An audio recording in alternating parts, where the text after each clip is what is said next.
Við erum fortakslaust á móti öllu sem ekki stenst ítrustu kröfur sjálfbæra þróun og umhverfisvernd. Og það þýðir að mengandi stóriðja sem ekki kemst fyrir gagnvart náttúru landsins eða í hagkerfinu, hún er úr leik. Hvað Húsavík? Hún er úr leik.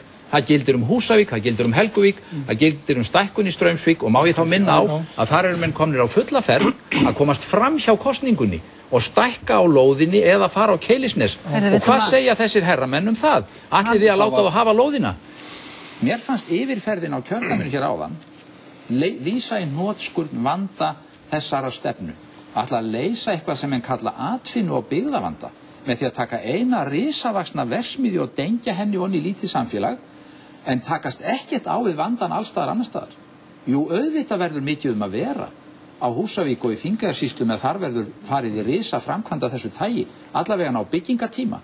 Og það kemur mikið af erlendum verkamönnum og við skulum vona að það verði þá betur að þeim búið heldur en hneykslið í Kárahnjúka sem hefði nú verið gaman að fá að ræða hér. En nefndu okkur bara eitt atriði, hvar eru atvinnutækifærin? Það eru 50 erlendir verkamenn við störf á Húsavík í dag í sjávarútvegi og kjötvinnslu.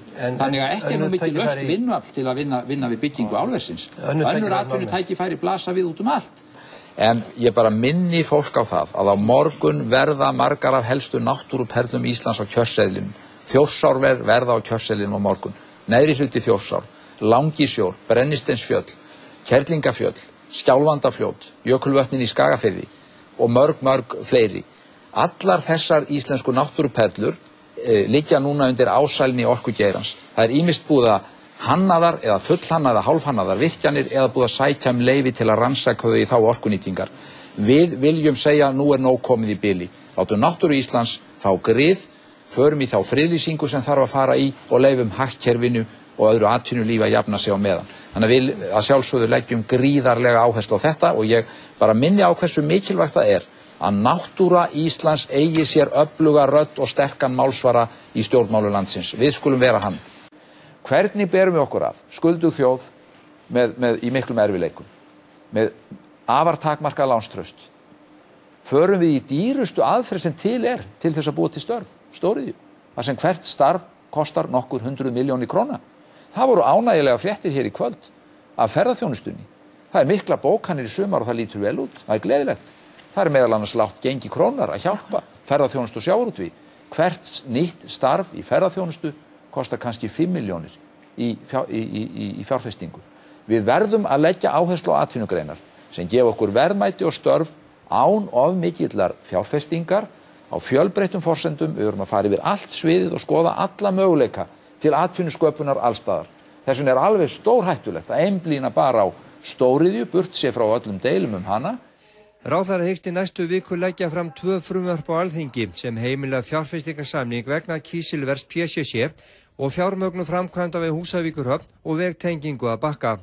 Kostnaði við þær framkvæmdir hleypur á milljörðum. Og var þetta gríðarlega mikilvægt að Alþingi afgreiddi þetta fyrir þinglausnir í vor því að það er unnið að því að fullum krafti að endanlegar ákvarðanir verði teknar um þetta verkefni bara tiltölulega fljótlega. Alþingi samþykkti í gær frumvarp sem veitir atvinnuvegaráðherra heimild til að gera fjárfestingarsamning byggingu 33.000 tonna kísilvers á Bakka. Ríkið veitir skattaívilnanir upp á 1,5 milljarð króna. Ef áætlanir ganga eftir gæti framleiðslan hafist árið 2016 og er gert ráð fyrir að hún verði aukin upp í 66.000 tonn síðar.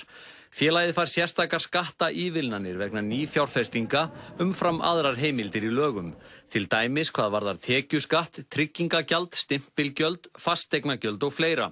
Samtals 1,5 milljarð á 10 ára tímabili. Ríkið greiðir einnig nærri 800 milljónir króna vegna framkvæmda við lóðina og þjálfun nýs starfsfólks. Þá samþykkti Alþingi einnig frumvarp þátttöku ríkisins í gerð vegtengingar milli Húsavíkurhafnar og Bakka fyrir 800 milljónir króna. Ríkissjóður veitir síðan víkjandi lán vegna hafnaframkvæmda fyrir 819 milljónir króna. Við höfum nú frekar fengið orð fyrir að vera stefnufastur flokkur og ekki hringla mikið með okkar áherslur.